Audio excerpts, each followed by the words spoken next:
Welcome po sa aking YouTube channel. Sa mga hindi pa po nagsusubscribe, please click the subscribe button po. At huwag kalimutang i-click the notification bell para ma-update po tayo sa mga new upload videos. Ayan po, kung makikita nyo po, yan po ang aming dating babuyan po. Ayan. Marami po kaming mga inahing mga baboy po. Ayan.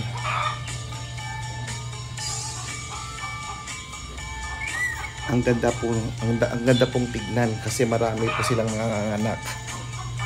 Ayan po. Sunod-sunod pong nanganak ata yung 7 o 8 ata po dyan.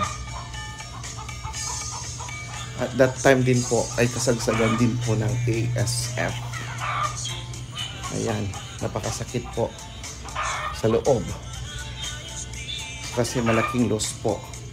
Malaking loss po sa amin, sa aming mga puhunan, dahil sa African Swine Flu na tinatawag na ASF.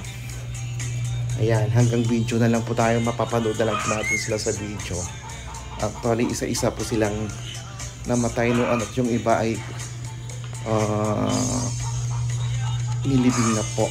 Nilibing, ininjekan, ay kinuryente po nila bago po nilibing sa DA. Ayan.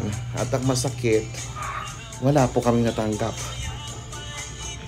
Wala po binigay ang government po sa loss namin. Ayan. Pero yung mga naunang na-affected po ng ASF ay nakatanggap po sila. Pero yung mga last po na kwan ay wala na po. Kaya masakit po dahil malaking pera po ang nawala. Ayan. Pero sabi nga nila, laban lang. Nag-try ulit kami. Nag-alaga po ng baboy.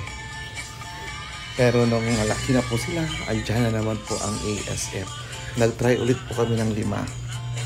Pero andyan na naman po ang ASF. Buti na lang po na itinda po namin. At hindi po sila affected po ng ASF. Ayan. Hanggang video na lang po tayo.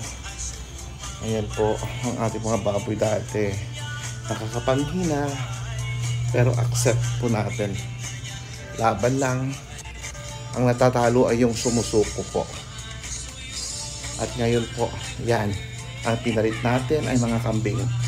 Actually po, may kambing na po kami dyan dati, mga native. Ayan. Pero ngayon po, kung makikita nyo, marami po kami mga nabiling mga upgraded mga bower po. At mayroon ding Anglo-Nubian. Ayan. Ayan, nagsisimula po tayo. At pinapaayos po natin ang kulungan ng baboy. At lalagyan po natin siya ng kwan. Kasi dapat elevated po. Pag mga kambing, bahay ng kambing ay elevated po. Dapat hindi po sila sa kwan. Mga ihi at tae nila ay hindi nila na naaapakan po. O naaamoy. Ayan. Kaya laban lang po tayo. Ayan. Sa mga may pabuyan, change muna tayo po ng kambingan. Maraming salamat po. Laban lang.